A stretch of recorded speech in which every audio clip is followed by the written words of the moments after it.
Welcome to Whiskey Bandit Reviews. I'm Eric. I'm Josh. Have you ever had anything finished with Brazilian Amburana wood? We're about to. Yeah, so let's drink on that.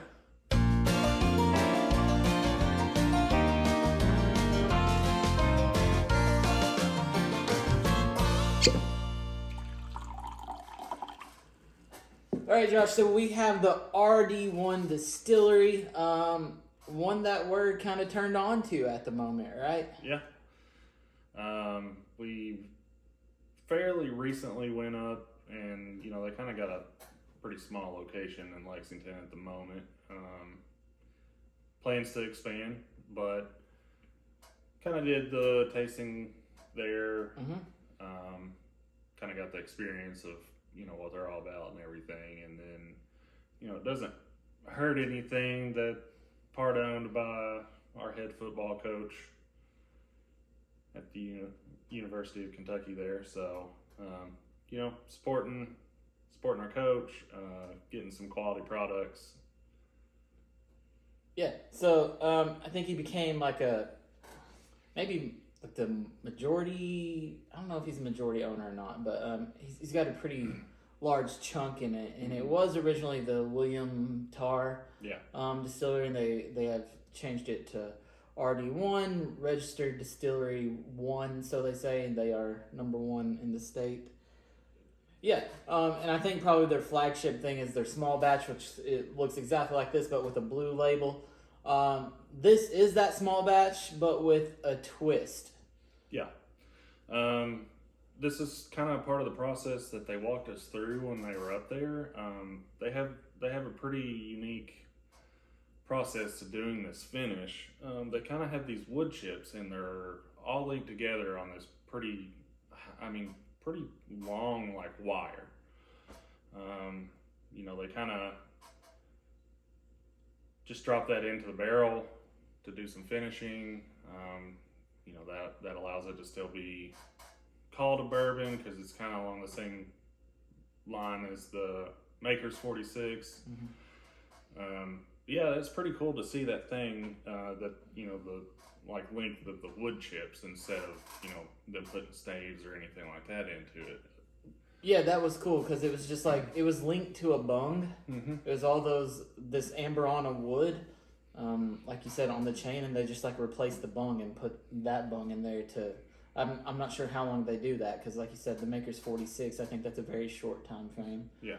And it doesn't take long to really affect it, so it's kind of cool. I don't know much about this wood, besides it comes from Brazil, and I think it's pretty high dollar stuff. Cool bottle. Yeah. The ribbon at the top says Lexington, Kentucky, but on the back it says bottled by RD1 in Stanford, Kentucky. And it doesn't say where it's distilled from.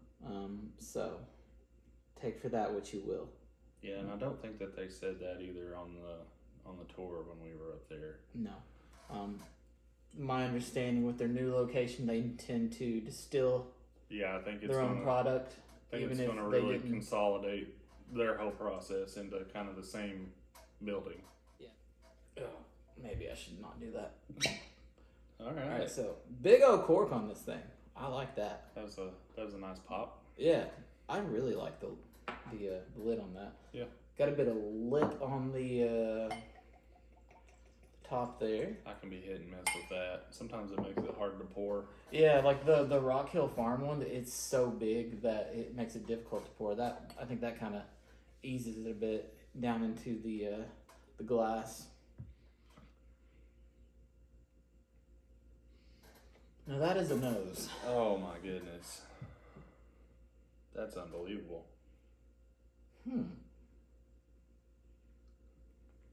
I just smell apple pie. Yeah, that's basically what you get. That's strange.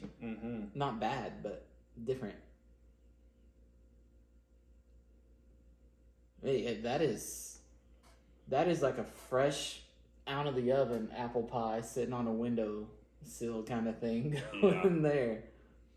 That smells And very delightful. Kind of like those like little cinnamon apples that you could get like in school that you know.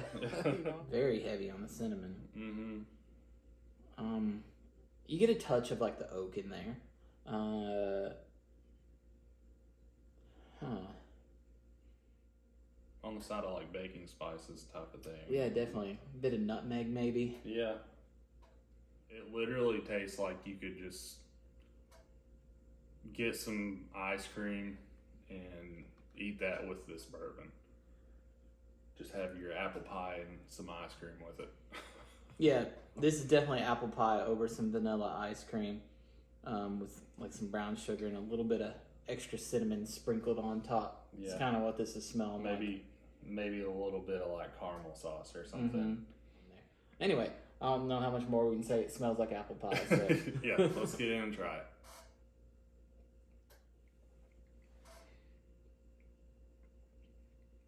Okay. Huh. Kind of tastes like apple pie. It tastes like apple pie. What proof would you say this is? Oh gosh. Maybe right around 100. Okay, yeah, 110. Okay, a little higher than I would have guessed there. I like that. I think that's good for this. Yeah. A lot of cinnamon. That's what I was going to say. Very heavy on the cinnamon. The cinnamon spice is very prevalent. Yeah. And so, I mean, the way that I'm understanding this process, those notes, that sweetness, is literally just from that different wood that's getting added in. This is just the regular product. Yeah. And then they finish it with that wood. It's a very cool place. You got to visit it if you're nearby, and I can't wait for them to move into their new location. It's gonna be awesome. I think, as cool as they've made the little space that they're in now, that once they actually have their own, they'll definitely be somewhere worth visiting. And super cool, down to earth people working there too. Yeah, we had very good experience. You don't feel like out of place or like inferior or anything, like trying to ask questions. There's just normal people working there. Yeah. That really like what they're doing. So as far as like texture feel, like it's not like really oily or anything like that. Kind of reflects the nose. Feels like in the mouth it feels pretty like thin and easy to drink, which combined with how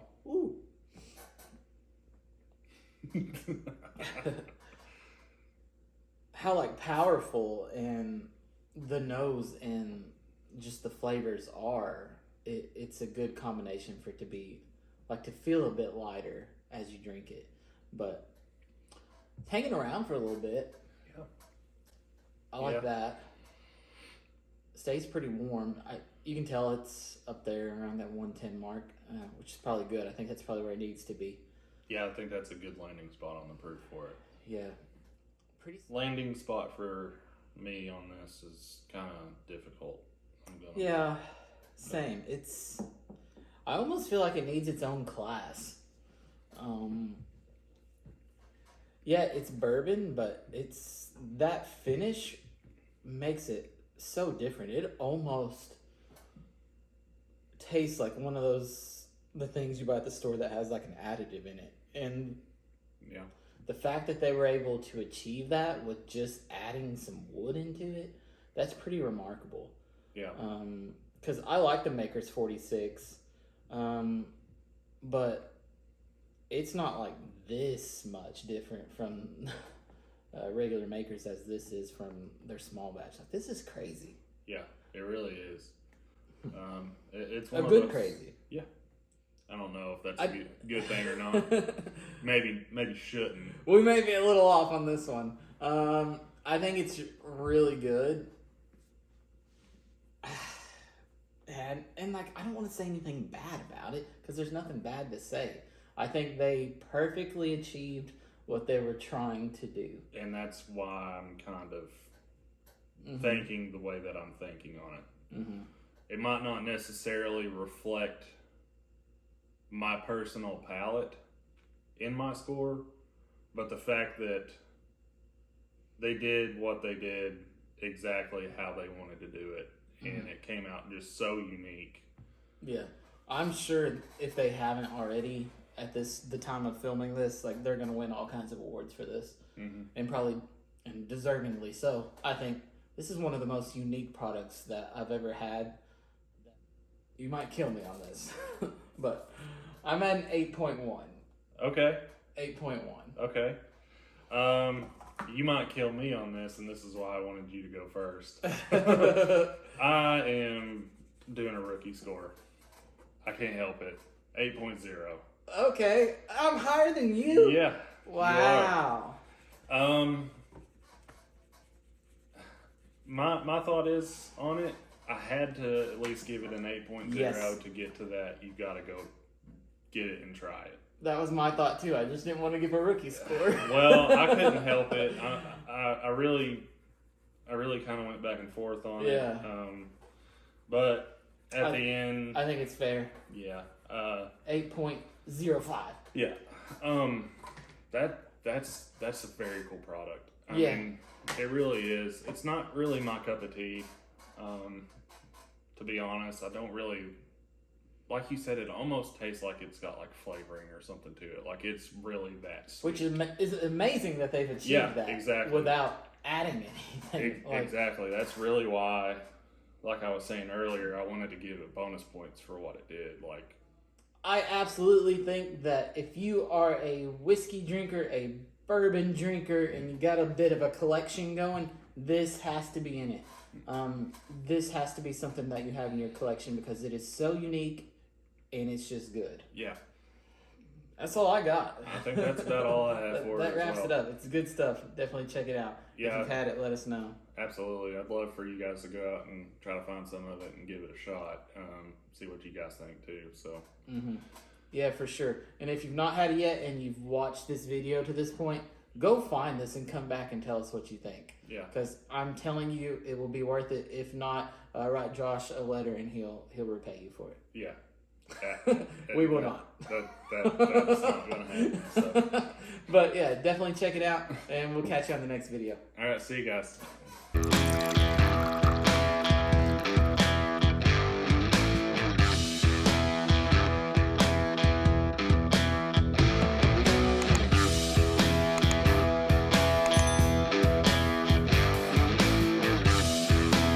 We played Oregon Trail in school. Died of dysentery. Gary.